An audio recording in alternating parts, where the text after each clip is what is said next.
Hello and happy Christmas. Hopefully you have had a good one. It's obviously Boxing Day today and I am joined in the studio by Rees, our fabulous fundraising officer. Hi Rees, love the jumper. Hello everyone, nice to talk to you. we coordinate, don't we? We coordinate very well. We wasn't purposeful. It wasn't purposeful. So I thought what we could do today, because we're in that really boring period, aren't we now, between the sort of Christmas time, New Year period where not a lot happens.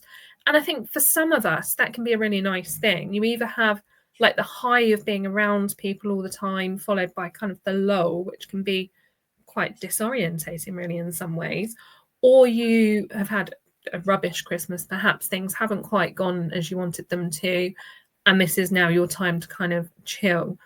So I thought we'd come on and talk a bit about kind of coping mechanisms throughout this time and, you know, how Christmas has been for us, and just have a general bit of a chit chat, really, if that's all right. Yeah, it sounds good to me. Cool. So what does the festive period mean to you? Because it means different things to different people, doesn't it? Yeah, I suppose for me, it's a time to think about the year. For me, it's have I done everything that I had set out to achieve for my sort of personal development plan for the past 12 months. I know the festive period can be a lot of things to other people, can be family, friends, a time of getting together, being together. But from sort of my childhood and the way I was brought up, the meaning has definitely changed. So now I'm mainly thinking about areas of what I want to achieve. So I set goals yearly. I know a lot of people do Happy New Year goals and things like that, but mine are, I like to measure my success over 12 months. So I'll set a couple of goals of what I want to achieve, long-term goals, medium-term goals, short-term goals. And the festive period for me is a chance to track that, see if I've achieved that, and if I need to align those goals or change them for the next year. What about you? That sounds really organised, far much more organised than I am. For me, Christmas, I suppose Christmas for me is like a stereotypical family Christmas. I'm like the stereotypical 5-year-old, so I'm up at 5 a.m. going, has Father Christmas been? Has Father Christmas been? I need to open my presents. And it's always been that way for me. However, obviously, as I've grown up and I've had different life experiences and things like that, I'm still like that. I'm still very much like that. But I now appreciate that Christmas isn't always like that for other people. I know friends and family that are, you know, by themselves, or like, I mean, I've got elderly neighbours and they're by themselves at Christmas. So for them, it would be very, very different. So I am very mindful of that. But yeah, certainly for me, I'm like a child. It's probably awful actually for the people around me. But yeah, I am like a child at Christmas. But obviously we've kind of briefly touched on there, haven't we, that there can be challenges around this period. You know, you've got the financial pressures of having to try and buy presents for people that actually maybe you've not seen for a year, or, you know, but everyone's coming together and you've got to make sure that you're sort of, I guess the phrase keeping up with is it keeping up with the Joneses or keeping up with the Smiths, that kind of having to have this outwardly facing kind of look at normality, I suppose. Yeah, so that can kind of add to the pressures, can't it? And then you've got societal pressures. So there tends to be a lot more, you know, work dues, family dues. People come out of the woodwork, don't they? And they want to come and see you. And actually, you know, it's juggling all that. You've got the changes to routine, which for some can be really challenging. You've obviously got your standard caring duties as well. So caring is a full-time role. It's not something that stops, is it? And mental health battles as well. So, I mean, can you add anything else to that? What sort of challenges do you think people face over this period? I think it's the dawn of sort of expectation. Like, you're expected to behave in a certain way. You're expected to have, you know, spent loads of money and bought loads of presents for people, and that might not be the reality for everybody. Not everyone's financial situation is the same, which obviously brings about lots of stress. And I genuinely think it's those sort of societal pressures and the pressures that we put on ourselves that sort of can make this period very overwhelming. I know for myself, I've definitely felt like that in the past, and I'm still learning. So, you know, sometimes it comes up and it comes and goes. But I think the best way to sort of deal with that is to accept some type of realities. You know, if you haven't got enough money, then you're going to have to hold back. Maybe some people aren't going to have to get presents, and that's okay. You shouldn't feel like you need to do something. Like I said, it is a festive period. It is not just about giving. It's also about, there's different types of giving. It doesn't have to be financial. It could be giving a time to someone. It could be a phone call. It could be a text message. Oh, I haven't seen you in a while. Been a couple of months. Maybe we should catch up in the new year. Something along those lines. So just do what you're able to do. And what you're able to do is generally enough. I don't think anyone's expecting you to break the bank. And if they are, they probably shouldn't be in your friendship circle anyway. And I think you've touched on two really important things there. The first was when you said that you are still learning. So I think that's really key. I think all of us are still learning, aren't we? Whether that's learning who we want to spend time with at Christmas, or it's learning about how we manage these societal pressures, or all this constant stream of invitations, or it's learning about how we can better kind of regulate our emotions, I guess, about things. And the second thing, I know I said there was two things, but the second thing has completely escaped my mind now. So we might have to come back to it. Can you remind me? Is there anything that you a really poignant thing? It really stuck in my mind at the time. Yeah, I think it was sort of financial, societal pressure, caring, mental health. I don't think we really touched upon mental health. No. I mean, how do you find your mental health is around Christmas time? Well, now it's sort of improved a little bit. So for those of you that don't know me, I was raised in foster care, then I was adopted. So the whole family environment that a lot of people you see, like if you're on Facebook or social media, all of the adverts, John Lewis is pretty prominent with there, with all the kids and everyone at home. That's not been my reality for a good number of years. And even though I have my own daughter and I like to sort of give her, the general, I don't want her to miss out on anything. So I'll buy her presents and do all that things. Once that's said and done, mentally over the years, it has been a battle and a challenge, because this period is also a reminder of what I don't have, which is, I would assume, would be the same for quite a few other people out there if they've lost family or they might be feeling alone. So I think one way to do that is always make time for yourself. And if you're in a place where maybe you have like children in the house, so it's quite difficult, I can understand that, or you're caring for somebody. I generally find being in the bath, if you have one, hopefully, or the shower, like a very relaxing place. So maybe you bring a book in there, or it's a place where you can actually be completely alone with unless your you've got small children. Yeah, or pets. Or pets. I've seen people's cats jump in the bath before, and dogs. But yeah, I mean, I find it a good place to just be nice and warm, and just take 5-10 minutes out. Or to be honest, it's not 5-10 minutes. Sometimes I try and be in there for about an hour, but just to have my own sort of time away from everything, listen to the trickling of the water, and just sort of zone out. And I think, if you can find what your place is, it might not be the bath. It could be going for a walk or taking the dogs out or something. Find out what it works for you, what type of therapeutic or thing that you can do that makes you feel good. Yeah, and I think that it's the change of routine sometimes, isn't it? Can be really tricky.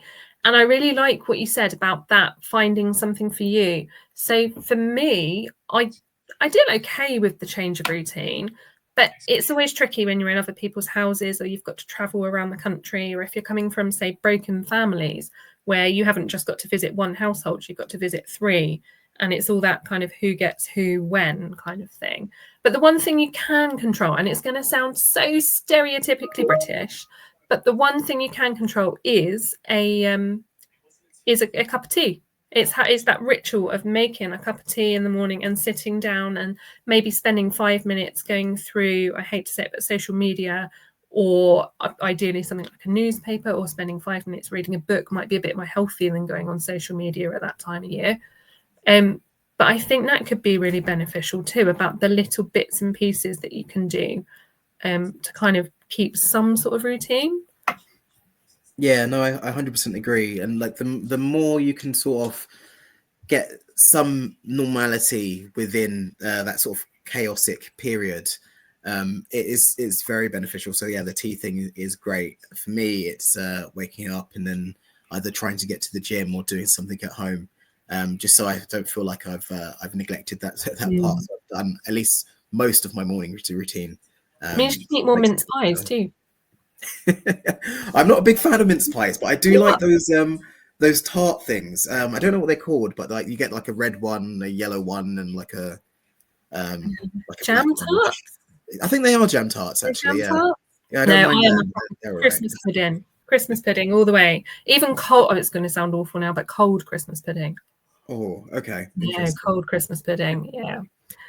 So, but I think there's something else, isn't there, about being able to say no and Yes. doing that in a way which doesn't offend. And it can be really hard. Like I do struggle to say no. I want to kind of, especially when I was younger, I used to be more of a kind of a people pleaser. Yeah.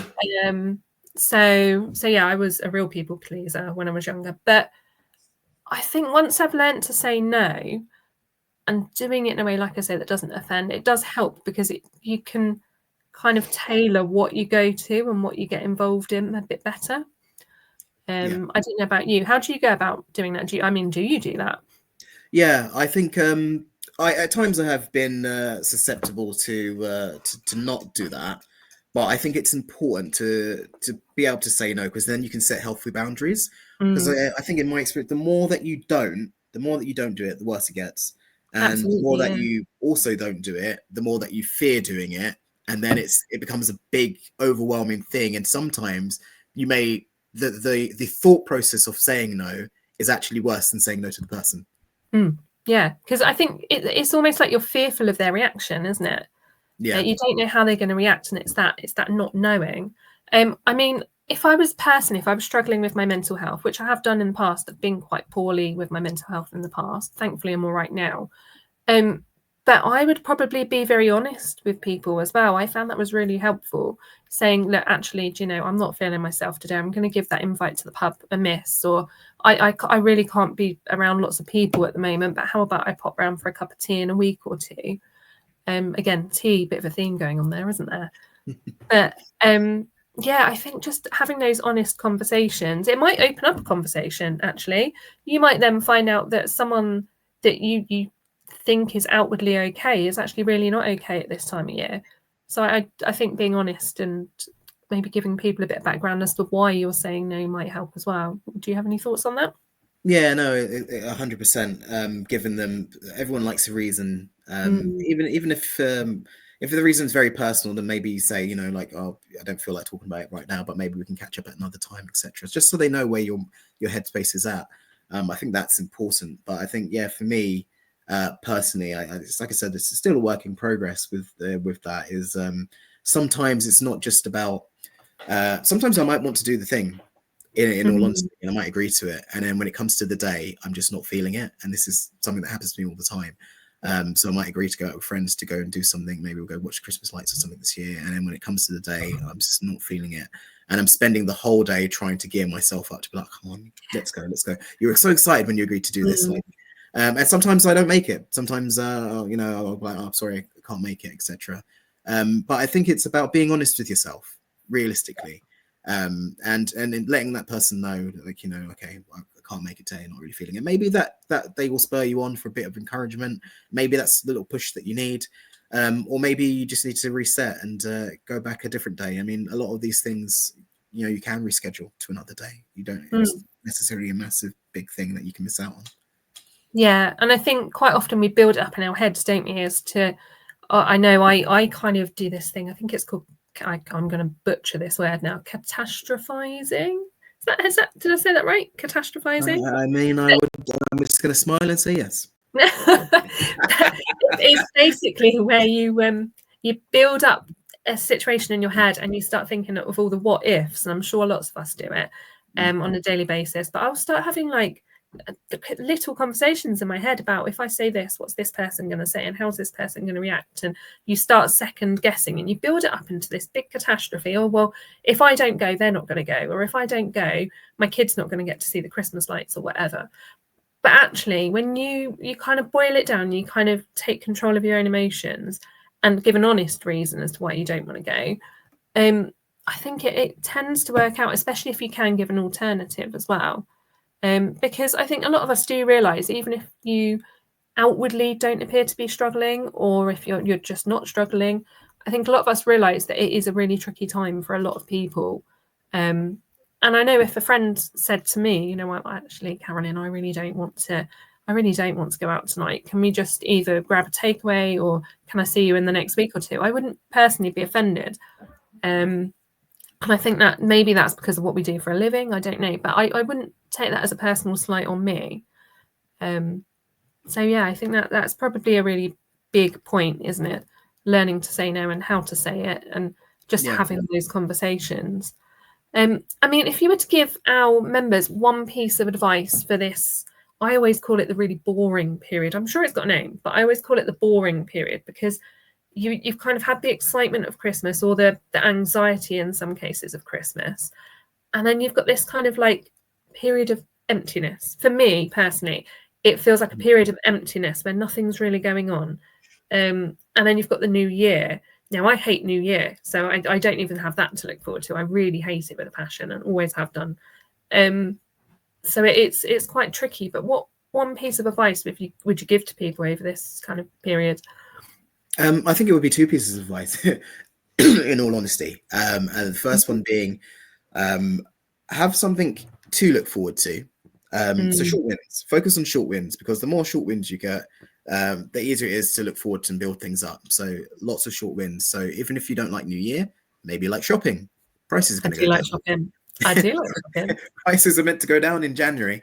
I mean, that's what they say anyway. I mean, in personal experience, I don't know if that's quite true, but you know, you might have more things than you had previously. So yeah, you can small wins. Maybe it's shopping. Maybe it's going out and seeing that friend that you messaged a little while ago that you didn't get to see.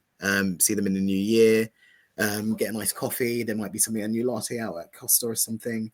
But just focus on little small things. And the reason why I say small things is because these are things that some people can overlook. But actually, going out and getting a tea, you know, like you like tea, going out and getting a tea, it might sound small, but actually, if you go out to go and do that and you keep doing it and building up on it, it's actually a bigger thing than people might realize, because there might be some people out there that necessarily can't do that. So that, and I think the other thing would be, because like I said, growing up, Christmas was good, but there was like a transition period in my life, and I really used to hate. I used to get lots of seasonal depression, and I spoke to somebody, and they were like, "Well, Christmas doesn't have to mean what it does for everybody else. Like, you're an adult, you can literally make Christmas mean whatever you want it to mean for you." And I think that really stuck to me. So, like, Christmas now is sort of like a measurement of success throughout the year and growth for myself. So yeah, that would be my thing. Like, if you're somebody that's not massively big on Christmas, then change that narrative. Like, you actually can change the narrative and make it something big that's more important for you. So maybe if it's not necessarily you do what I do, but maybe it's about spoiling yourself. Like, why can't you do that? And get yourself a cheese board or something, and and lots of snacks, and you know, everything that you like, and make the whole day about you. Yeah, and I think that's really kind of powerful. Kind of gives you a sense of empowerment, doesn't it? That it's almost taking back control of your own kind of thoughts and feelings, which would be my top tip. So when I was poorly, for example, I had cognitive behavior therapy, which I found to be so beneficial because it completely kind of reframes your mind and your thinking. So perhaps you're thinking, you know, and when you're in the real depths of depression, and you might understand this yourself, but you kind of take everything on board that it's your fault. So you might be thinking, oh, well, they didn't go to see the Christmas lights, and that's my fault because I didn't go. And, you know, their kid's going to have a horrible Christmas now because they didn't get to have that experience. Well, you can reframe that thought as in, well, no, they're not going to have a horrible Christmas. It's just 1 hour of someone's day, you know. Or if you, for example, couldn't afford to get the present that your kid really asked for, there's always that one present, isn't there, each year that your kid really asks for. And last year it was Liberty from Paw Patrol for my son, and it was sold out everywhere. And there's that pressure, isn't there? And it's Father Christmas. The thing at the moment is that Father Christmas is magical, isn't he? So you can ask for things that don't exist in the shop, and Father Christmas makes them. Brilliant man Father Christmas is, isn't he? But he also adds quite a bit of pressure. And I think just reframing that in your mind, thinking, well, actually, my kid, nothing bad is gonna happen if my kid doesn't get this one toy, or my partner doesn't get the present that they want. We can save. If it's a financial reason, we can save up, and we can kind of plan to do that next year, for example. So it's just learning to take back of your own thoughts and feelings, really, would be my top tip. Yeah, I 100% do. I remember that. You've given me a memory. Is a few years back, these LOL dolls became massively popular. My daughter was obsessed with them. She really, really, really wanted one, and they did this like giant egg thing at Christmas. And I don't know if there was a lack of production. That thing sold out within days, and I couldn't get it at all, at all, at all, at all. But some of the benefits with children, like they may be upset for a little while, but it's Christmas Day. They're going to be super excited with everything else that they've got. And I think that's something to also remember. It's not just about, and it's also a period that you can use. It's a lesson that you can use to teach as well. Like it's an opportunity to teach them, like, oh, okay, to handle that and handle that emotion and make them feel forward. So I think that there's positives in everything, and it's how it's that framing, how you decide to take it and how you decide to move it forward. And it is possible, because a lot of things are worse in our head when we think about them than they actually are in reality. Yeah, absolutely. And I think for our members in particular, when you do have the responsibility of caring for someone, you kind of dedicate yourself, don't you, to that responsibility and to that person.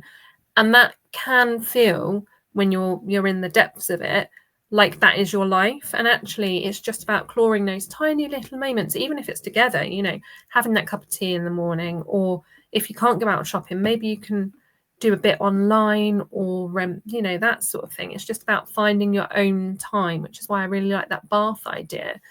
It's just about having your own time and just making sure that, okay, you're looking after someone, but you also need to look after yourself, don't you? You're no use if you're poorly or you're not in the right frame of mind. You're much more useful when you are looked after yourself and when you are healthy and well supported. And I think that's the kind of thing to take back, isn't it?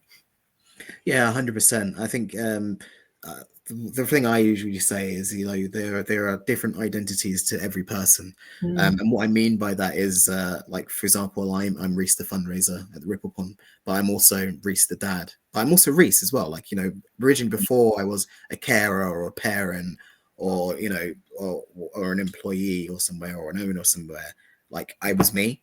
And getting time out of the day, there's 24 hours in the day, to do something specifically for you, to look after you, is really important. And it really echoes that sort of, if you've been on a plane before, and they say, put on your safety mask before you put on somebody else's breathing mask.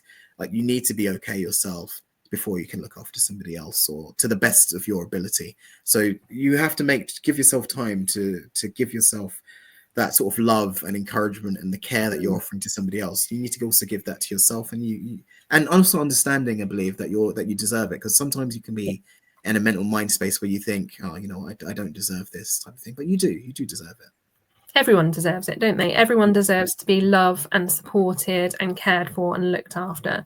And I think that's the key thing. It's realizing that, no, I am worthy of this. And no matter what's gone on in my past, or what's gone on yesterday, I'm still me, and I'm still worthy of love and support, and allowing myself to have this opportunity to have a really good day or a really good week, or it's that, isn't it, really? Yeah, that's so important. So just quickly, resolutions. Now, you sound like a very organized kind of individual with your planning, which is fantastic.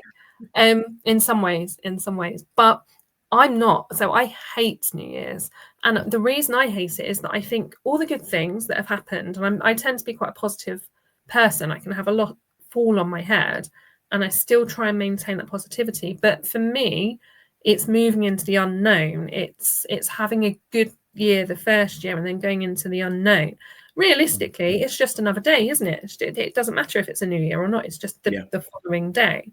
But that's kind of the mindset I go into it with. And I don't do New Year's resolutions because I find them too constraining. They kind of hold me down. I feel like I'm being restricted by them. And I kind of then sole focuses on like dealing with this New Year's resolution. I suspect you might have a different approach. I think for me, it's Two things. Firstly, the person you are today is the person that you wished you were as a child. As a child, we generally wish we were older, just so we can have more control of our life. And you are that person that your younger self wished to be today. So you owe it to your future self to do everything that you can. This is the mentality I have, to be better. And this is the sort of mindset I have. So I think, okay, I need to be better for my little person that I have, and I need to be better for myself. And if I do all of these things, X, Y, and Z, they're not loads and billions of different things. This because I think it's just a small changes, small steps. If you do all of these things, then the next year, for example, or next 5 years, next 10 years, etc., when I get to being that person, then my future self going to be so grateful of the person I was in the past who went through all of those things. And that's my mindset on things. So that's why I strive to try and be the best version if I can every day. And it's not easy. You know, some days are a write-off. And I think that's just normal. And knowing to accept that not every day is going to be as perfect as planned out in your head. And I used to struggle with that a lot. Sorry. I'm a person that hates to deviate from the plan, like massively. Like I set these plans up. Okay, this is going to happen. Like it can be something as simple as, okay, we're waking up today, buy the tickets to go see Life Centre, then we're going to get this train, this bus, we're going to get to see Life Centre at this time, then have lunch, then come back. And then, you know, things don't work like that really. Like you go down the road, the train's cancelled, the bus isn't, something's closed, like, and it's just sort of, for me, it was like a learning curve. Like, okay, cool. You don't have to plan every little piece of your life out. Like you can, you know, leave free will and leave some freedom there and go with mold. Yeah. So you're the complete opposite of me. We're like chalk and cheese, we are. But I think that's great, isn't it? And it's really sort of about celebrating differences. I mean, your partner's probably different, your kid is probably slightly different. And what I really like is that thing you just said about your younger self and your future self. So I think what I'm going to do, Rees, thank you so much for having a chat with me today. I do, you know, I love a chat. So thank you so much for coming on. Can you just give them that point again, because I think that was really, really good and really poignant, and then we'll finish the chat on that positive high note. Yeah, so it's about being the set example for your younger self. Your younger self, whether you're in primary school or whenever you can think back to, whenever you set your mind to what your younger self is, I usually get an image, and it's usually me in primary school wishing that I was David Attenborough, because he was like my hero, my childhood hero. Amazing, isn't he? He's a legend. Oh, absolutely phenomenal guy. So that's sort of like the vision I have of my younger self. And I remember all the things I want to do. I want to be adult, I want to be able to control myself, I want to be able to do X, Y, and Z. So to be able to you know, look after that person, like I think in my head it's easier for me to think like I want to look after that young boy and feed his dreams, etc. Sometimes you might have to frame it like that. That innocence, because you know children are quite innocent, aren't they? And for me it's like, okay, so I'm the person that I wished all those years ago. If I wished all those years and teleported into the future, I am that person now. So it's just working on everything that can make things better for my future self. So for me, for example, I'll give you an example of what I'm going to be working towards next year. One of them is finally passing my driving test. I'm the type of person that does a lesson for, like, say, a couple of months, and then something happens, and then I go back to square one. So that's one of the things that I want to do next year, as well as I've bought about 40 different books and I've read 3. So the attempt would be to read a couple more than the 2 I've read this year, which I had my original goal, to give you a bit of context for last year, and I'm rambling now, was I was going to read a book a month. So I'd read 12 at least, chapter a day, but that didn't quite pan out, but maybe we'll try again. And sorry, I do want to add to one thing, because I think this will be important, is maybe if you really do want to do something, I know a lot of people say, okay, I'm going to start that on Monday. Please don't.